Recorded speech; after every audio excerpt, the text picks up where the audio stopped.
Buenos días. Buenos días. Con la gracia de Dios, hoy de nuevo nos podemos reunir para participar en este podcast que se llama Amadas por Cristo. Este día tengo el gusto de estar con Eunice Olmos Poblete. Gracias, Eunice. Buenos días. Buenos días. Gracias, Eunice, por acompañarme. Yo soy Miro. Gracias a cada una de las que han tomado el tiempo para seguir esta serie de estudios en donde Dios nos permite a la Unión Femenilana conocer un poco más de las mujeres que están escritas o de las que habla la Biblia, pero no solamente conocer su historia, sino entender por qué Dios permitió que estuvieran ellas y para qué, de qué manera nos puede ser de utilidad la vida de estas mujeres. Entonces, la mujer que vamos a estudiar hoy, le comentaba ahorita a Eunice que para mí era importante que viéramos esto, aunque ya vamos en desfase, porque si llevan el estudio de las mujeres de la Biblia, ya vamos más adelante en otros textos. Sin embargo, estamos regresando un poco a un libro de la Biblia que se llama Éxodo, en el que habla de una mujer que se llama Jocabet, poco conocida. Ella fue mamá de Moisés. Moisés es la persona que Dios usó para liberar al pueblo de Israel de 400 años de esclavitud. Dios los liberó, pero utilizó a este hombre llamado Moisés. Y su mamá se llama Jocabet. Y me interesaba que entrara esto antes de que se acabe mayo, porque aunque podemos hablar de esto en cualquier tiempo, en mayo siempre tenemos muy presente el ministerio de la maternidad. Hablamos mucho del Día de la Mamá. Sin embargo, en la enseñanza de lo que pasa con Moisés, hay algo muy interesante respecto a cómo funciona la maternidad, porque no siempre es igual. Entonces, para no hacer más rollo, vámonos a Éxodo. Es el segundo libro de la Biblia. Y en Éxodo, en el primer capítulo, habla de los antecedentes para cuando nace este niño que se llama Moisés. Resulta que el pueblo de Dios, descendiente de Abraham, Isaac y Jacob, por un motivo crítico, que hay hambre en la tierra, deben dejar su tierra y se van a Egipto. Y viven en Egipto al principio muy bien, pero llega un tiempo en el que cambian la sociedad. Y a veces nos pasa a nosotras lo mismo, ¿verdad? En un principio parece que todo va muy bien, pero cambian las circunstancias y nos afecta. En el tiempo en el que esta mujer vive, es una sociedad en decadencia. Nada desconocido para nosotras, ¿verdad? Imagínense la decadencia que se vivía cuando los gobernantes se dan cuenta que el pueblo de Dios está creciendo tanto. Dice literalmente en el capítulo 1, en el versículo 12, que ellos oprimían al pueblo de Dios, pero cuanto más los oprimían, tanto más se multiplicaban y crecían. De manera que los egipcios temían a los hijos de Israel. O sea, como no podían controlarlos con opresión y con maltratos, porque ellos más crecían, los egipcios tenían miedo de ellos. Y es lo que pasa a veces con nuestra sociedad, con nuestros gobernantes, cuando no nos pueden controlar, toman decisiones que son crueles. La decisión que toman aquí los gobernantes de Egipto, dice el versículo 15, que el rey de Egipto habló con las parteras que se llamaban Cifra y Fua y les dijo: cuando asistan a las hebreas en sus partos y vean el sexo, si es hijo, matadlo, y si es hija, entonces viva. El plan de los gobernantes era: ok, no los podemos controlar, pues los vamos a destruir. Tan fácil como que en el momento que vean nacer al niño, si es un niño, lo matas. Era la orden que recibieron las parteras, porque en ese tiempo pues no estábamos hablando que no había hospitales, ¿verdad? Entonces las mujeres para dar a luz tenían el apoyo de una partera, y estas mujeres ahora tenían la orden de matar a los niños. Como vemos, a veces también en nuestra sociedad hay órdenes, hay leyes que van contra nuestra familia. Aquí estaba para matar a la familia. Esta orden era para matar, y aquí entra un conflicto, ¿verdad? Porque, oyes, pues es que ella es mi autoridad y yo tengo que obedecer, porque la Biblia dice que tienes que obedecer a tus autoridades. Y hay gente que te dice, oye, ¿por qué? Si es una orden, tienes que obedecerla. Simplemente nuestros hijos en la escuela, ¿verdad? Ahora reciben instrucciones que dices tú, oye, es que eso va en contra. No es, ni siquiera es natural. Oye, matar a una criatura es contra todo. Pero es una ley. Entonces, ellas tuvieron que tomar una decisión.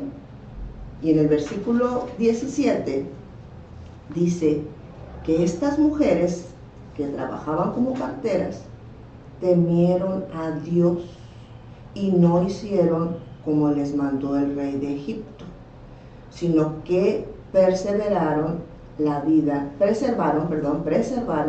de los niños. O sea, ellas decidieron no cumplir esa orden. Esto nos pone en un conflicto, como les decía. Si nosotros tenemos una orden, la tenemos que pensar qué vamos a hacer. Un caso parecido, no sé si te acuerdas, de los discípulos de Jesús. Después de que Jesús es llevado al cielo, los discípulos a todo el mundo le empiezan a platicar, oye, Jesús murió por nosotros, pagó los pecados, está vivo, vuelve. Ellos lo platicaban, pero a algunos dirigentes les molestaba. Entonces les dieron la orden de ya no hablar de Jesús. ¿Te acuerdas qué contestaron ellos? Es cuando ellos ponen en práctica la palabra, que obviamente en ese tiempo pues la palabra no estaba tal cual la tenemos hoy en día, ¿verdad? Pero ellos tomaron la decisión de obedecer a Dios antes que a los hombres, ¿verdad? Igual también, o sea, como Daniel, él también decidió obedecer a Dios antes que a los hombres. Muy bien. ¿Y sus amigos de Daniel? Y sus amigos de Daniel. Entonces, obviamente la palabra de Dios dice que nosotros debemos de obedecer a nuestras autoridades. Sí. Pero también la palabra de Dios dice que debemos de obedecer pues antes a Dios que a los hombres. Entonces ahí es donde nosotros debemos de pedir el consejo de Dios, ¿verdad? Para decir, Señor, esto no viene de ti, esta decisión o más bien esta ley no va conforme a tu voluntad, no va contigo, y por eso es que nosotros debemos usar nuestra libertad de decidir. Sí. Ahora, bien interesante, porque tanto los discípulos, cuando dicen es necesario obedecer a Dios antes que a los hombres, no sé si te acuerdas, pero los que los estaban juzgando no dijeron, ay sí, bravo, felicidades. No, hombre, los azotaron, porque ellos tomaron una decisión y pagaron el precio, ¿sí? Porque para el mundo estaban desobedeciendo, porque como quiera, esas leyes, esas autoridades estaban puestas por Dios. Entonces, ellos tenían esa autoridad y ellos pasaron por esa situación. Igual pasó con Daniel, obedeció a Dios antes que a los hombres y pues tuvo que ir al foso de los leones. Dios lo cuidó allí, pero tuvo que ir al foso. Y los amigos también deciden obedecer a Dios y también son lanzados al horno de fuego, pero también ahí Dios los protege. Entonces, cuando nos la jugamos con Dios, pero aquí lo interesante es que estas mujeres y estas personas de las que estamos hablando, su motivo era honrar a Dios, ¿verdad? Sí. Es bien importante cuidar nuestros motivos. A veces desobedecemos solo porque no nos parece, o porque nos molesta, o porque la mayoría, o sea, hay que cuidar el motivo. Si mi motivo realmente es agradar a Dios, Dios va a hacer algo para diferenciar las circunstancias, ¿verdad? Entonces, ellas, según lo que vemos aquí en el versículo 17, temieron a Dios. O sea, ellas, su motivo no era quedar bien con la sociedad o agradar a los gobernantes. Su motivo principal para su actuar era el respeto a las leyes de Dios. ¿Ok? Entonces, cuando nosotros actuamos así, Dios también promete ciertas consecuencias. Por ejemplo, vamos a ver Proverbios 16:7.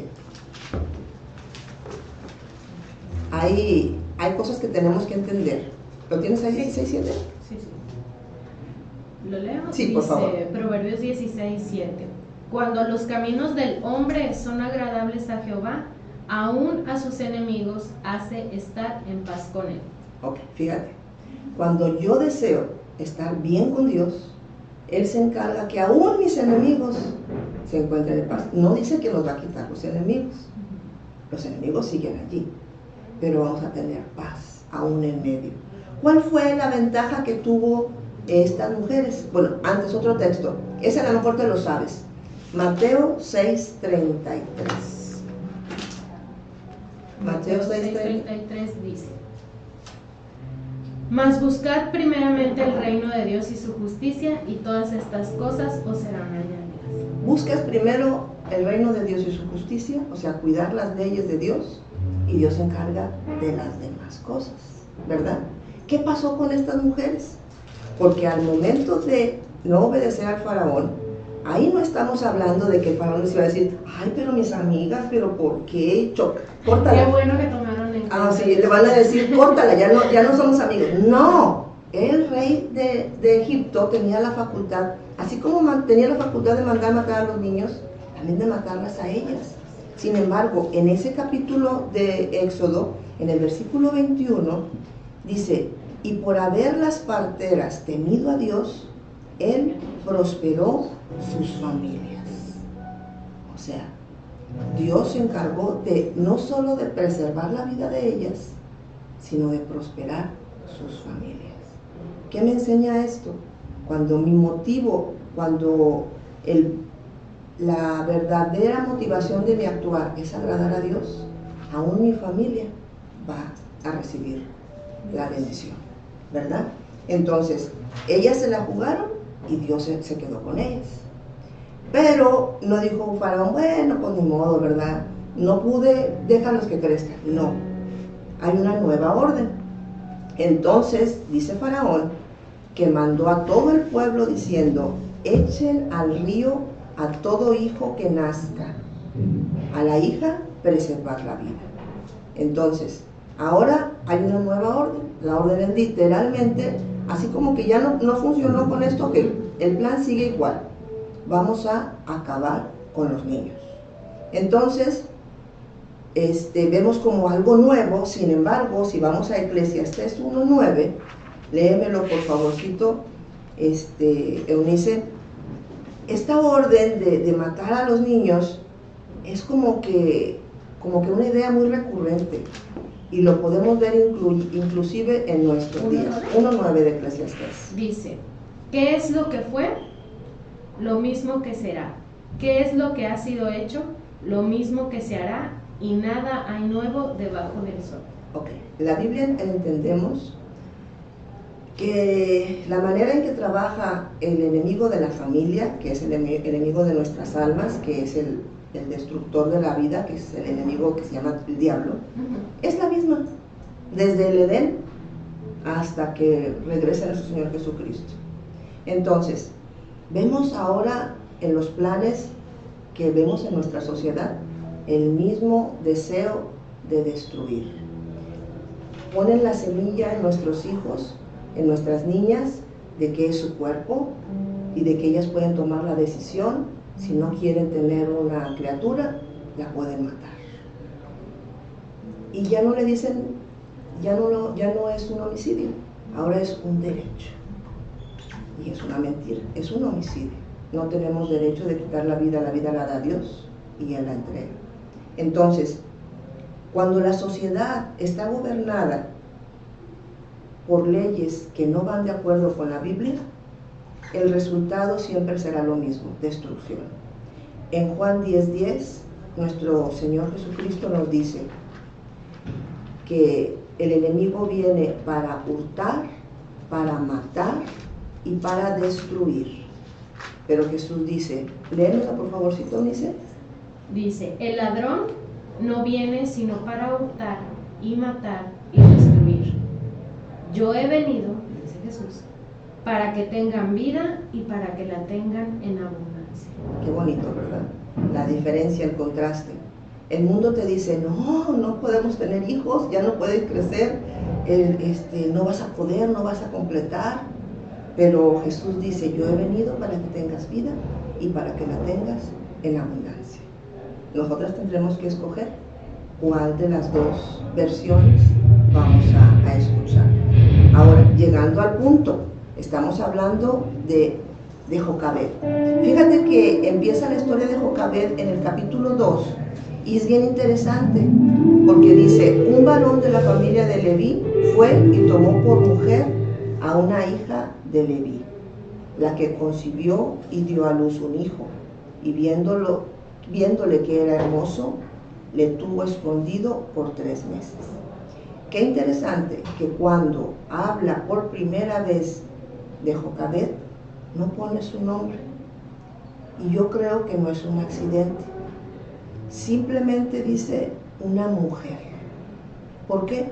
Porque muchas de nosotras podemos vernos identificadas con esa mujer. ¿Qué es lo que está hablando? Es una mujer. Ahora, esta mujer está viviendo en esa circunstancia. Nosotras también a veces podemos pasar circunstancias muy difíciles cuando vamos a tener a nuestros niños. Lo que vemos aquí es que ella ve a su hijo y lo ve muy hermoso. Él me dice, ¿conoces a alguna mamá que no vea a su hijo y lo vea hermoso? Todas las mujeres cuando vemos a nuestra criatura así parezca murciélago, es nuestro bebé y está hermoso. Sin embargo, Dios tenía planes para esta mujer y para este niño. Entonces, así también nosotras, aun y cuando en nuestra familia estemos pasando por situaciones difíciles, tenemos que pensar que Dios tiene planes para nuestra familia y que eso es lo más importante. Entonces, tenemos que averiguar en su palabra cuál es el motivo por el cual estoy pasando por esas circunstancias difíciles. Y vamos a seguir hablando más de esto, pero será en el siguiente episodio.